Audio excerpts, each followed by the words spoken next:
ಸದನದಲ್ಲಿ ಅಮಾನತಾದ ಶಾಸಕರ ಕುರಿತಾಗಿ ಇಂದು ಬಿಜೆಪಿ ನಾಯಕರು ಸಭೆ ಮಾಡಿದ್ರು. ಇದರ ಜೊತೆಗೆ ರಾಜ್ಯ ಸರ್ಕಾರದ ವಿರುದ್ಧ ಮತ್ತೊಮ್ಮೆ ಗುಡುಗಲು ಬಿಜೆಪಿ ಸಿದ್ಧವಾಗಿದೆ. ಅಲ್ಲದೆ ರಾಜಧಾನಿಯಲ್ಲಿ 3 ದಿನಗಳ ಕಾಲ ಪ್ರತಿಭಟನೆಗೆ ಪ್ಲಾನ್ ಮಾಡಲಾಗಿದೆ. ರಾಜ್ಯದಲ್ಲಿ ಮುಂದುವರೆದ ಸ್ಪೀಕರ್ ಬಿಜೆಪಿ ವಾರ್. 28ರಿಂದ 3 ದಿನಗಳ ಕಾಲ ಪ್ರತಿಭಟನೆ ಫಿಕ್ಸ್.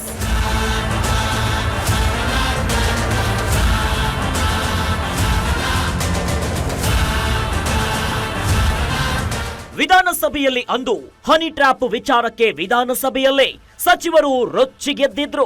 ಅಲ್ಲದೆ ಸ್ಪೀಕರ್ ವಿರುದ್ಧ ಪ್ರತಿಭಟನೆಯನ್ನ ಮಾಡಿ ಪೇಪರ್ ಅನ್ನ ಹರಿದು ಎಸೆದಿದ್ರು. ಅಂದು ಸ್ಪೀಕರ್ ಬಿಜೆಪಿಯ 18 ಶಾಸಕರನ್ನ ಅಮಾನತು ಮಾಡಿ ಹೊರ ಹಾಕಿದ್ರು. ಆಗಿನಿಂದ ಸೈಲೆಂಟ್ ಆಗಿದ್ದವರು ಮೊನ್ನೆಯಿಂದ ಸ್ಪೀಕರ್ ಹಿಂದೆ ದುಂಬಾಲು ಬಿದ್ದಿದ್ದಾರೆ. ಸದನದ ಒಳಗೆ ಆಗಿರುವ ಪ್ರಮಾದಕ್ಕೆ ಹೊರಗಡೆ ಯಾಕೆ ಶಿಕ್ಷೆ? ಕಲಾಪದಲ್ಲಿ ತಪ್ಪಾಗಿದ್ರೆ ಒಪ್ಪಿಕೊಳ್ತೇವೆ, ಆ ಅಧಿವೇಶನಕ್ಕೆ ಸೀಮಿತವಾಗಿ ಅಮಾನತು ಮಾಡ್ಲಿ ಅಂತ ಬಿಜೆಪಿಗರು ಹೇಳ್ತಿದ್ದಾರೆ.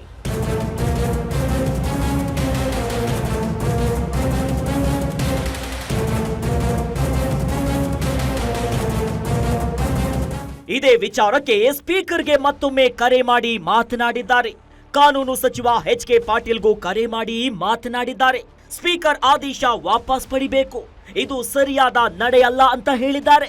ಸಿಎಂ ಜೊತೆಗೂ ಮಾತನಾಡ್ತೇವೆ ಅಂತ ಆರ್ ಅಶೋಕ್ ಹೇಳಿದ್ದು, ಸರ್ಕಾರ ಸ್ಪಂದಿಸದೆ ಇದ್ರೆ ಕಾನೂನಿನ ಕದ ತಟ್ಟೋದು ಬಿಜೆಪಿಗೆ ಅನಿವಾರ್ಯವಾಗಲಿದೆ. ಆ ಅಧಿವೇಶನಕ್ಕಷ್ಟೇ ಮಾಡುವಂಥದ್ದು, ಅಧಿವೇಶನದಲ್ಲಾದಂತ ಗಲಾಟೆ ಅಧಿವೇಶನದೊಳಗಡೆನೆ ಕ್ರಮ ತೆಗೆದುಕೊಡ್ಬೇಕು. ಅಧಿವೇಶನದ ಹೊರಗಡೆ ನಿಮ್ಗೆ TA ಕೊಡಲ್ಲ, ನಿಮ್ಗೆ ಕಮಿಟಿ ಭಾಗವಹಿಸಲ್ಲ, ಇದೆಲ್ಲ ಹೇಳುವಂಥದ್ದು ಪ್ರಜಾಪ್ರಭುತ್ವದ ವಿರೋಧಿ ನೆಲೆ. ಅದರಿಂದ ನಾವ್ ಹೇಳಿದ್ವಿ, ಅಧಿವೇಶನದೊಳಗಡೆ ಏನಾದ್ರೂ ನಮ್ಮ ಕಡೆಯಿಂದ ಲೋಪ ಆಗಿದ್ರೆ ಅದನ್ನ ನಾವು ಒಪ್ಕೊಳಕ್ಕೆ ಸಿದ್ಧ ಇದ್ದೀವಿ. ಯಾಕೆಂದ್ರೆ ನಾವೇನು ಹೊಸದಾಗೇನು ಧರಣಿ ಏನ್ ಮಾಡಿಲ್ಲ. ಈ ತರ ಧರಣಿ, ಸಾವಿರಾರು ಧರಣಿ ವಿಧಾನಸಭೆ ಅಧಿವೇಶನದಲ್ಲಿ, ಇದಕ್ಕಿಂತ ದೊಡ್ಡ ಧರಣಿ ಮೈಕ್ಗಳು ಕಿತ್ತಾಕಿ ಸ್ಪೀಕರ್ ನೆಳೆದಾಟ ಮಾಡಿದ್ದಾರೆ. ಇನ್ನು ಇದರ ಜೊತೆಗೆ ಸರ್ಕಾರದ ವಿರುದ್ಧ ಮತ್ತಷ್ಟು ಚಾರ್ಜ್ ಶೀಟ್ ರೆಡಿ ಮಾಡಿದ್ದು, ದರ ಏರಿಕೆ, ಗ್ರೇಟರ್ ಬೆಂಗಳೂರು, ಕಸ ಟೆಂಡರ್ ಮುಂದಿಟ್ಕೊಂಡು ಪ್ರತಿಭಟನೆಗೆ ಬಿಜೆಪಿ ಸಜ್ಜಾಗಿದೆ. ಈ ಬಗ್ಗೆ ಪಕ್ಷದ ಕಚೇರಿಯಲ್ಲಿ ಆರ್ ಅಶೋಕ್ ಹಾಗೂ ವಿಜಯೇಂದ್ರ ಈಗಾಗಲೇ ಚರ್ಚೆಯನ್ನ ನಡೆಸಿದ್ದಾರೆ. ಇನ್ನು ಇದೇ ವೇಳೆ ಏಪ್ರಿಲ್ 28ರಿಂದ 3 ದಿನಗಳ ಕಾಲ ಪ್ರತಿಭಟನೆಗೆ ನೀಲನಕ್ಷೆಯನ್ನ ಹಾಕಿದ್ದಾರೆ. ಸ್ಥಳೀಯ ಮುಖಂಡರ ನೇತೃತ್ವದಲ್ಲಿ ಬಿಬಿಎಂಪಿ ವಲಯ ಆಯುಕ್ತರ ಕಚೇರಿಯ ಎದುರು ಗರ್ಜಿಸೋದಕ್ಕೆ ಮುಂದಾಗಿದ್ದಾರೆ ಅಂತ ಹೇಳಲಾಗ್ತಿದೆ. ಇವತ್ತು ಬೆಂಗಳೂರಿನ ನಮ್ಮ ಎಲ್ಲ ಮುಖಂಡರುಗಳು ನಾವು ಸೇರಿದ್ರಿ. ಬೆಂಗಳೂರಲ್ಲಿ ಬೆಲೆ ಏರಿಕೆ ಬಗ್ಗೆ ದೊಡ್ಡ ಹೋರಾಟ ಮಾಡಬೇಕು ಅನ್ನೋ ತೀರ್ಮಾನವನ್ನ ಮೊನ್ನೆ ನಮ್ಮ ವಿಧಾನಸಭೆಯ ವಿರೋಧ ಪಕ್ಷದ ನಾಯಕರ ಆಫೀಸಲ್ಲಿ ಚರ್ಚೆ ಮಾಡಿ ತೀರ್ಮಾನ ಮಾಡಿದಿರಿ. ಈಗ ಅದಕ್ಕೆ ಅಂತಿಮ ರೂಪಗಳನ್ನ ಕೊಟ್ಟಿದ್ದೀರಿ.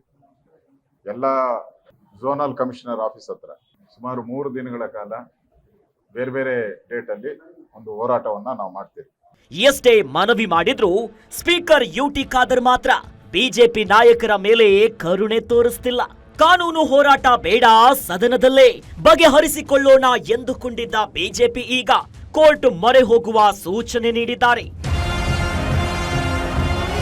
ಕವನ Shivanna, political bureau, guarantee news, Bengaluru.